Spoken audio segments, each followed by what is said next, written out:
부엌에 혼자 있던 한 남자의 팔에 감각이 사라졌습니다. 말투는 어눌해지기 시작했죠. 하지만 그는 당황하며 굳어버리는 대신 구급차가 도착하기 전까지 시간을 벌어줄 결정적인 행동을 취했습니다.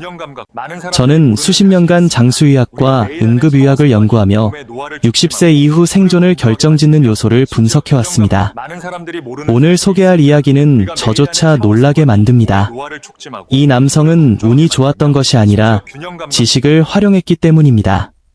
제 옆에는 한 세기 넘게 극한 상황의 인체를 관찰해 온 분이 계십니다. 전쟁과 의료혁명을 겪으며 현대의학이 간혹 간과하는 본질적인 진실을 체득하신 분이죠.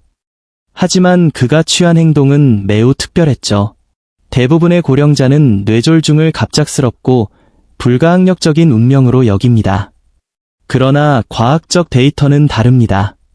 국립보건원 NH과 미국 뇌졸중협회에 따르면 많은 뇌졸중은 수초가 아닌 수분에 걸쳐 진행됩니다. 그 짧은 골든타임을 어떻게 활용하느냐가 결과를 완전히 바꿀 수 있습니다. 그렇습니다. 몸은 무너지기 전 반드시 신호를 보냅니다. 무력감, 안면마비, 미묘한 혼란 등이 그렇죠. 하지만 대다수는 방치하며 기다립니다. 그 기다림 속에서 뇌 손상은 가속화됩니다. 이번 에피소드에서는 예방법이 아닌 실제 뇌졸중 발생 시 뇌에서 일어나는 현상과 손상을 늦추는 단 하나의 행동을 다룰 것입니다. 생리학적 원리와 혈류 변화, 그리고 왜 고령자에게 이 방법이 효과적인지 상세히 설명하겠습니다. 원리를 이해해야 2급 상황에서도 실천할 수 있기 때문입니다.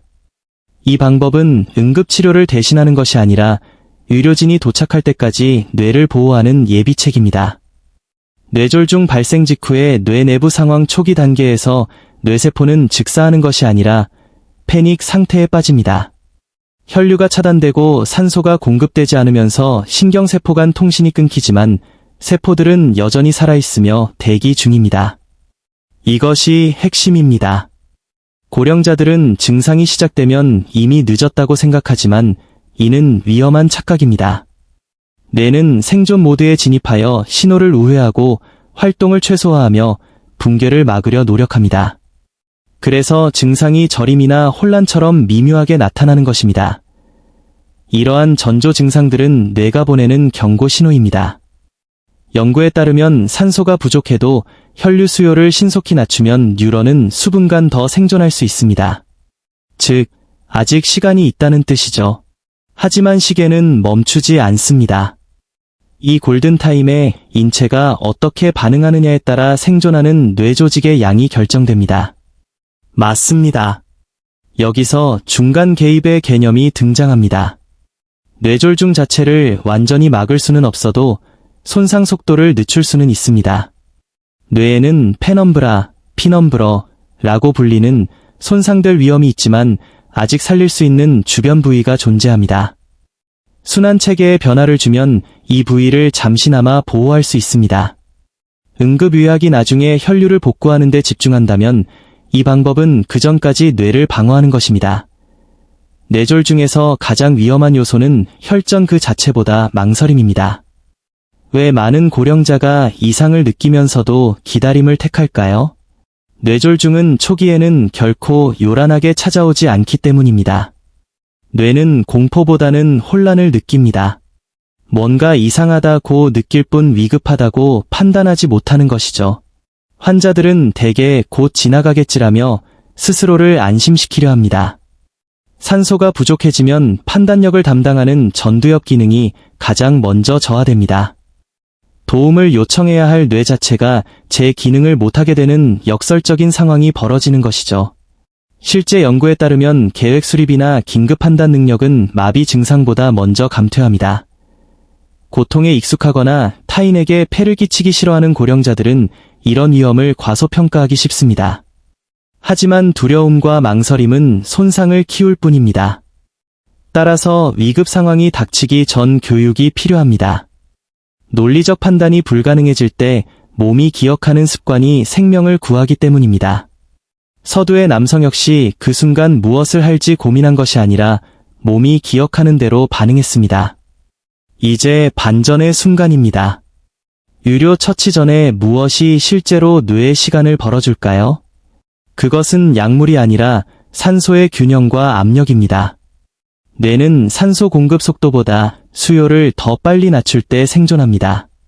하지만 대부분은 정반대로 행동합니다. 당황하면 심박수가 올라가고 호흡이 얕아지며 혈압이 치솟습니다. 공급이 줄어든 상황에서 뇌에게 더 열심히 일하라고 강요하는 셈이죠. 이 불균형이 뇌 조직을 파괴합니다. 반대로 인체에는 산소가 부족할 때 뇌를 보호하는 내장 메커니즘이 존재합니다. 스트레스를 낮추고 차분함을 유지하면 이 기전이 활성화됩니다. 행동이 반드시 물리적인 움직임을 뜻하는 것은 아닙니다.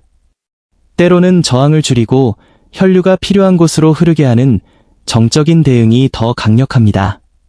뇌졸중과 싸우는 것이 아니라 인체의 생리 기능에 협조하여 페넘브라를 지켜내는 것입니다. NIH 통계에 따르면 치료받지 못한 뇌졸중은 매분 200만 개의 뉴런을 파괴합니다. 이 속도를 늦추는 것이 우리의 목표입니다. 단순한 자세의 변화가 뇌에 어떤 영향을 미칠까요? 혈액은 중력, 압력, 저항에 반응합니다. 특히 뇌졸중이 발생한 뇌는 이러한 물리적 힘에 매우 민감합니다. 어떤 자세는 심장에 부담을 주고 뇌압을 높입니다. 응급 상황에서 사람들은 본능적으로 일어나서 서성이거나 꼿꼿이 앉아 긴장하곤 합니다. 하지만 근육의 긴장과 짧은 호흡은 뇌에 산소를 빼앗는 행위입니다. 우리의 목표는 최적의 관류, 퍼퓨전, 즉 최소한의 저항으로 뇌에 혈액을 전달하는 것입니다. 고령자의 혈관은 탄력이 떨어지기 때문에 자세의 미묘한 차이가 젊은 층보다 훨씬 큰 영향을 미칩니다. 남성이 택한 방식은 방어적인 자세가 아닌 보호적인 상태였습니다. 그는 이 정보를 미리 알고 있었고 공포 대신 학습된 기억에 따라 행동했습니다. 이 방법은 응급의료를 대체하는 것이 아닙니다. 도움을 요청하는 것과 동시에 수행해야 하는 가교 역할입니다. 한쪽 팔다리에 힘이 빠지거나 말이 어눌해지는 등의 증상이 나타나면 즉시 119에 연락하고 이 조치를 취해야 합니다. 단, 의식을 잃었거나 외상이 있는 경우 혹은 호흡이 불안정한 경우에는 표준 응급 프로토콜을 따라야 합니다. 이 방법은 자각 능력이 있을 때 효과적입니다. 또한 패닉은 혈압을 폭주시키지만 이 조절된 대응은 시스템을 안정시킵니다. 뇌졸중을 멈추겠다가 아니라 뇌에 기회를 주겠다는 마음가짐이 신체의 반응을 바꿉니다. 신체 낮추기, 서 있거나 돌아다니지 않고 몸을 지면으로 낮췄습니다. 측면으로 눕기, 등을 대고 눕거나 엎드리는 대신 옆으로 누웠습니다. 머리 높이 조절, 머리를 너무 높지 않게 압력을 줄일 수 있을 정도로만 약간 올렸습니다. 이 자세는 심장의 부담을 줄이면서 뇌압을 낮추고 혈류를 유지하는 데 최적입니다. 여기에 더해 비강 호흡이 중요합니다. 코로 깊고 천천히 숨을 쉬되 내뱉는 숨을 더 길게 가져가야 합니다. 이는 신경계에 진정 신호를 보내 산소 소모를 최소화합니다. 움직임을 최소화하고 고요함을 유지하십시오. 이것이 고령자의 혈관 스트레스를 줄이고 뇌 기능을 보존하는 비결입니다. 이 남성이 구급차 도착 전 언어 능력을 회복할 수 있었던 것은 바로 이 시간을 벌었기 때문입니다. 이 지식은 오직 위급한 순간에 떠올라야만 가치가 있습니다. 공포가 판단력을 가릴 때를 대비해 평소 차분한 상태에서 이 과정을 시각화, 리허설 해보십시오. 응급구조사나 조종사들이 훈련하는 이유는 패닉이 이성을 마비시킨다는 것을 알기 때문입니다. 증상을 느끼고 옆으로 누워 머리를 받치고 천천히 호흡하는 장면을 머릿속으로 그려보세요.